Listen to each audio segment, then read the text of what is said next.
So this book, No Such Thing as a Free Gift, written by Linsey McGoey. It started with a story from Ghana, and that's my home country. So I was naturally attracted to it. It was talking about things that I had never even imagined or thought about deeply. So basically, the book talks about philanthropy, capitalism, and the price the people, the beneficiaries of these philanthropic acts pay. So that made me think about how these philanthropists they make money in the name of doing good works, but then also choosing how and when to spend the money and who benefits from the money, and even when it is to the detriment of the people that are beneficiaries or to the detriment of people from whom the money was taken from. What another takeaway was from the Gates Foundation. One thing that really opened my eyes was what Linsey talked about was a small schools initiative by the Gates Foundation.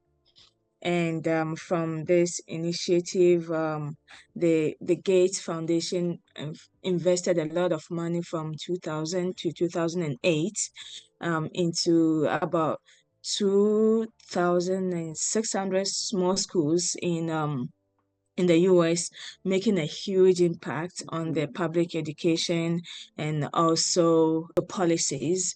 And so they started it thinking they could change the way public education works here in the US. And at a point, they decided to withdraw their money. And so that negatively impacted the beneficiaries, policymakers, educators. Philanthropy comes with its own price.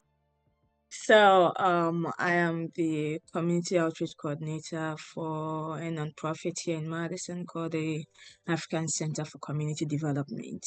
And as a nonprofit, we we thrive on donations and public funding. So when I started it and we requesting for monies from foundations, this book came to mind because you go to corporations, they have their social responsibility actions and courses that they are following, and sometimes you have to the grants you write to meet the demands of these donors. You have to either create programs or put in place some metrics.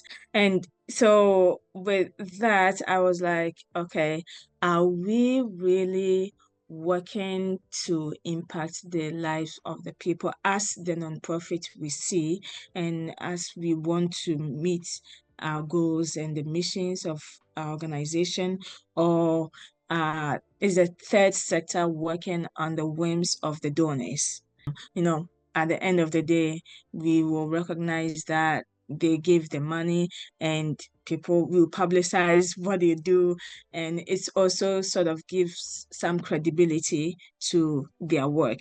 As someone who works in the nonprofit sector, that keeps me thinking that if governments decide not to take up their responsibilities and they relegate all these responsibilities to private donors and private foundations and to philanthropists who use their donations and their monies to give credibility to the things they do. Is this something that is we have to take a second look at?